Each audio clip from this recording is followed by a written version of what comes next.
Hello, welcome to Dungeon Dwellers Podcast. I'm your host Justin. Tonight, we're reviewing the 1988 war film, The Beast, starring Jason Patric, Stephen Bauer, Stephen Baldwin, and Georgre Dzundza. Jason Patric, you'll know from like The Alamo, and I think he was in a movie called Narc. He plays Korvachenko. Georgre Dzundza, I have no idea who he is. He plays Daskal. Stephen Bauer plays Taj. And Stephen Baldwin plays Golikov.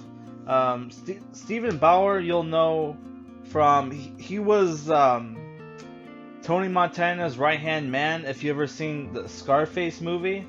And he was also... He played like a drug kingpin in like the Breaking Bad series. And he's been in a bunch of stuff. Stephen Baldwin is obviously part of the Baldwin family. So this movie, I picked this up a long time ago. I was really into war films at the time. Never got around to watching it. The DVD I got for very cheap. It was released by Mill Creek Entertainment, which is like, if Mill Creek is maybe just a little bit above Echo Bridge as like a kind of a shitty fucking DVD distribution company. Like this was originally put out by Columbia Pictures. I'm a fan of like tank movies. Like, you know, Fury was awesome, and I went to see Fury because I really love this tank war book that I read, which was Warhammer 40k book. I can't remember the name. I think it was called the Manchurian Crusade or some shit like that. It was a William King novel. Maybe I'll review it for this channel. Who the fuck knows? So yeah, the movie, the main characters are Russian. It takes like it's about the 1980 invasion of Afghanistan by the Soviet Union. So like the start of the movie is like you see this Russian tank, the Russian forces like destroy this village, and it's pretty fucking brutal. They kill women, children, they kill goats. You see a dog die in the movie, which as a dog owner, I didn't like that at all. They take a dude and they fucking squash him with a tank. They directly put him underneath the tank first and then run him over like really slow, right? Which is like super like, dude, like, and there's some pretty fucking there's some gory scenes in the movie. Oh my god, there's a special thanks to the government of Israel. Oh fuck. Did they shoot this movie in Israel? I'm still looking at I have still the credits running in the background. So like there's a thing at the end where they said like no animals were harmed in making this movie. Yeah, right. I've heard that shit before. Yeah. And so what happens is that after the Russians kill and wipe out this village, the Mujahideen show up. Their leader is Taj, who's played by Stephen Bauer. They killed his brother. They killed they killed his dad. Him and his uncle decide to track the tank when they hear from their cousin, which is they're like scavengers of the Russian army. There was a blood feud between his cousins and their family, but because the infidels are invading the Holy Land, they have to put their differences aside. And they team up to go and track the Russian tank and destroy it. While that's happening, there's a third party of women who are who want revenge on the tank for killing their loved ones. The main woman was supposed to be like the Khan's wife, Khan being king in in Arabic or whatever. Yeah, so like after that, we're following the tank. It gets lost.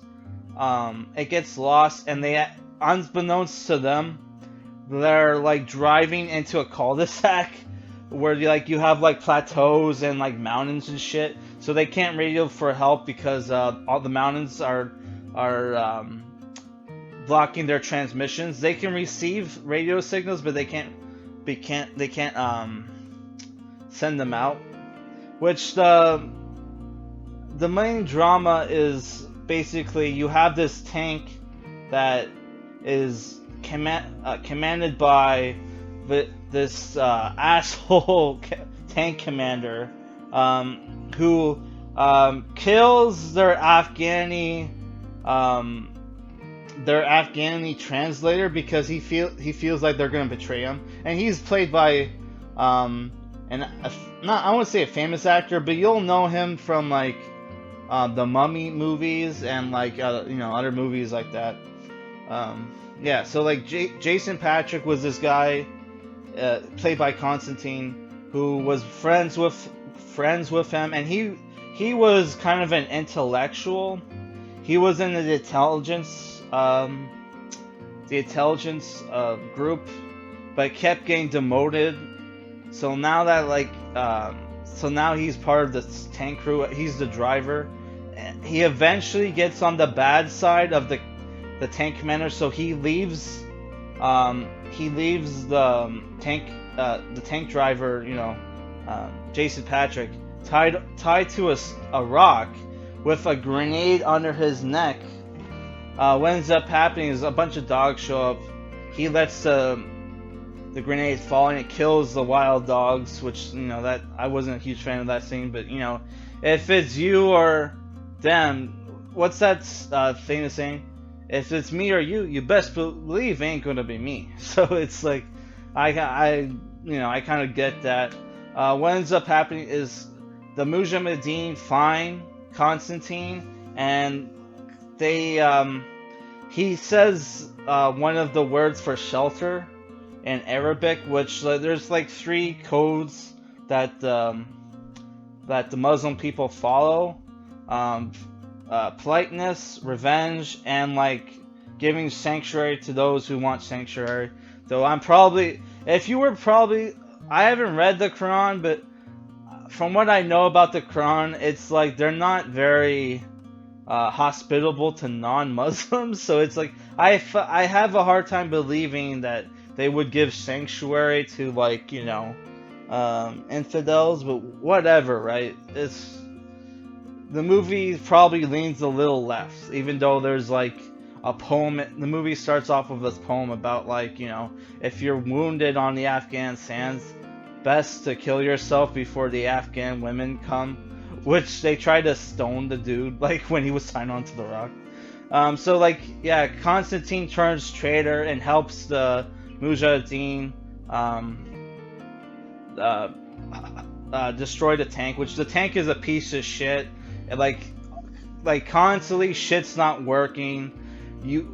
The tank gunner was like is an alcoholic and was trying to turn the fucking brake fluid into alcohol, which fucks him near the end of the movie. But yeah, like the movie, it's this very weird fucking movie. It's like, I'm guessing you're supposed to root for the Mujahideen, but it's like, I don't know, dude. It's like, the nationalist in me is like, like I'm supposed to be rooting for this guy who betrayed his countrymen, but then again, that his tank driver was like a fucking asshole too. I should fucking mention that these retards are poisoning the water supply of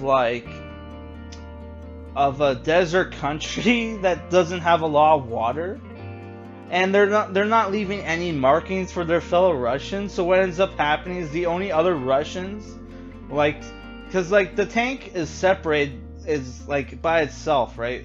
It's cut off with the Russian soldiers. The only people around were like was this helicopter crew that was looking for water, and what's up happening is they get poisoned by like they accidentally poison their fellow Russians, which is like Jesus fucking Christ. You couldn't put like a fucking like Russian like word by the fucking pond to let your fellow Russians know, hey, this was fucking poison, because they have like cyanide canisters that they pour down water supplies, which is like water is such a precious fucking resource in a desert country. To fucking poison the water supply is fucking fucked up, dude. Like, the movie it very much portrays the Russians as like these inhumane like psycho assholes, which like communists are obviously are not known for their fucking, you know, sanity or like their lack their rationale. Which if you ever I reviewed this one book for this channel, which what was it called, the Free Body Program, and like the Free Body Problem, and like there's like it recaps like the Chinese Revolution, where you have these like all these different Chinese communist groups killing each other while being set up by the elites of their country. They were so fucking retarded. It's like, oh my god. Yeah, so this movie, it's like, I thought the movie was entertaining, but it is one of those movies where it's like, dude, like, what the fuck? Like, do I like this? Do I hate this? It's like, it kind of I have The Mist feeling. If you ever watch Stephen King's The Mist, it has like this really shitty ending where it's like, some people think it's art, some other people it's like, wow, that's fucking super depressing. This movie is like, also it's like, I don't want to spoil the end, but it's like, wow, dude, like, you fucked over your fellow countrymen, and you're just gonna go back home and without like, with no like remorse or whatever, like you, with no feeling of regret. Which like the only, other than Jason Patric, the only like other like likable person of that tank crew was Stephen Baldwin's character, but like he still fucked him over too. I don't know, man. Like, if I have to give this a rating, it's probably, yeah, I would say it's a 6 out of 10. Like, I have no desire to rewatch this movie. It was entertaining, but it's like, dude, like, this movie, it's honestly, maybe it's worth a rental, but like, I have like no desire really to rewatch this movie at all. And to me, only movies that have rewatch value deserve to be like 7 and up, right? So this is just average at best, hence the 6 out of 10. Alright, peace.